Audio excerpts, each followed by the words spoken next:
start facing this way, in overhand with your left hand. And now we're gonna do the rotator drill. So you rotate 90 degrees, so it's behind your back, rotate to your right, you can't see me. Then rotate to your right again, and now it should be behind your back on the right side, so it's on the away side, and you're doing circles there.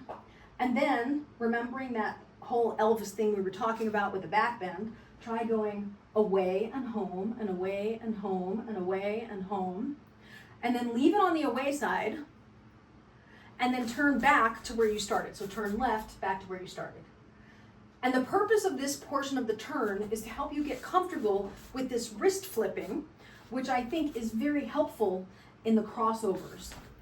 So we're gonna turn to the right, get it behind the back, and then cross over 5, 4, 3, 2, 1 time, go back to the away side, and then turn back to where you started.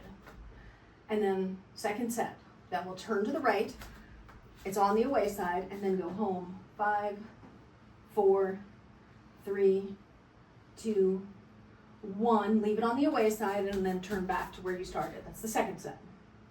Third set, turning to the right, turning to the right, turning to the right, behind you, crossed over, and 5, 4, 3, 2, 1, leave it on the away side, turn back to where you started. That'll be your third set. And now, fourth set, we turn in, turn to the right, it's behind your back on the away side, and then go home and away. 5, 4, 3, 2, 1, back to the away side, turn back to where you started, and then last set, fifth set, we're gonna turn to the right, it'll be crossed, bring it home. 5, 4, 3, 2, 1, back to the away side, and exit. Okay, then we'll switch hands. We'll do 5 sets of the same thing with the right hand. Oh, my poi is dead. We start with the right hand. It's here, in overhand.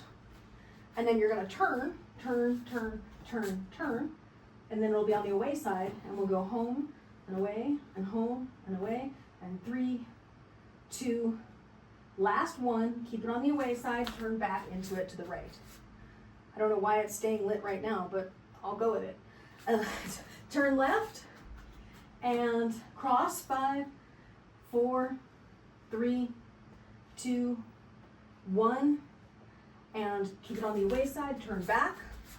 Third set, turn your body into it, to the left, and cross over. 5, 4, 3, 2, 1, and move it to the away side, keep it there, turn back, and fourth set, and now we'll turn into it, and cross over. 5, 4, 3, 2, 1, then leave it on the away side, turn back, and then last set, turn to your left, and 5, 4, 3, 2, 1, and then keep it on the away side and turn back.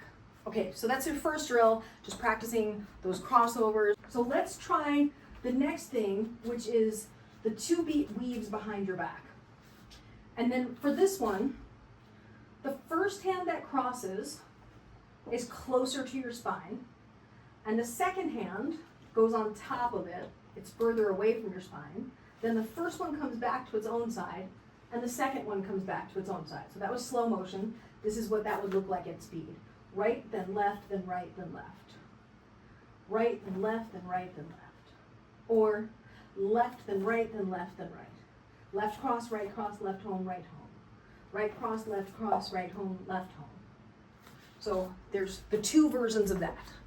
You have the basic motion.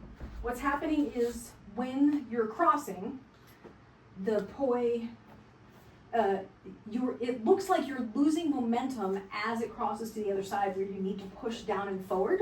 So give the poi a little scoop like that to get it to have more momentum on the bottom of the turn. Like, your right hand is better than your left hand. Your left hand, you may just need to you may need to open your hip more to the right to get your left hand here more, to push it forward more. Because remember, the way you're oriented, can you see my hands? The left hand is on top of the right hand, so it's further out from your body. So you might need to turn more so that you can get it forward more. Do you have your feet next to each other, like up against each other? Okay, because it does help. If your legs are getting in the way, I find that it does help if you keep them closed. If you did these drills, just one-handed, I saw you doing this, where you went away and then you were doing home a bunch. Try doing 1, 2, 1, 1, 2, 1, 1, 2, 1. And then you could do this, right, where you're using the other hand, but you're not spinning it. I mean, this is no different than those drills we did back in the old days when you were learning the underhand weave in front of your body where you use the hand. So it's the same basic thing where you're just practicing one hand at a time. Before you start putting the right hand into it, I would do 2 away, 1 home, and get really comfortable with that. And then while you're doing it, practice that thing that we talked about with overhand where you're both leaning back like this and then twisting the hip, right? So I'm crossing to the right side, so I'm going to twist this hip forward to make space to get this poi in this lane over here, far enough forward to get the other hand around it. Right now when you're doing it, so I want you to watch my left hand on the left side of my body. Right now as you're doing it, you're going deep on this side, which is great, but then you're coming forward pretty far here. In reality, when I'm doing the move, my hand doesn't come that far forward when I have both poi engaged. This is what it looks like. So I'm not really coming this far forward.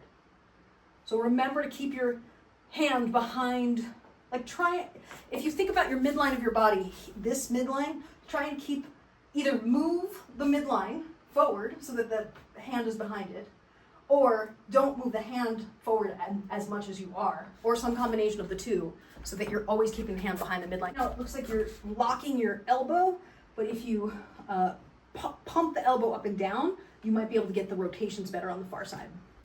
How is this guy? Does that one feel more intuitive as your dominant hand? Because mine sure does. That clearly is better on that side. Which means, of course, I should tell you to go back to the left hand now. Yeah, of course. Let's see what happens when you try these 2 beats now. Let's do the left one closer to your spine. So have it cross first, and then the right one crosses after it. So further away from your back.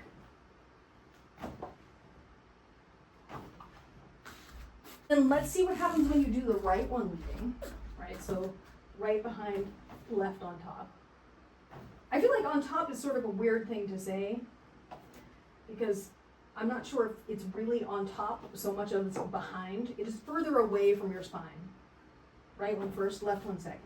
Right one first, left one second. Right one closer, left one farther. Crossed first. So if you drill it like this, that'll help you with the positioning better.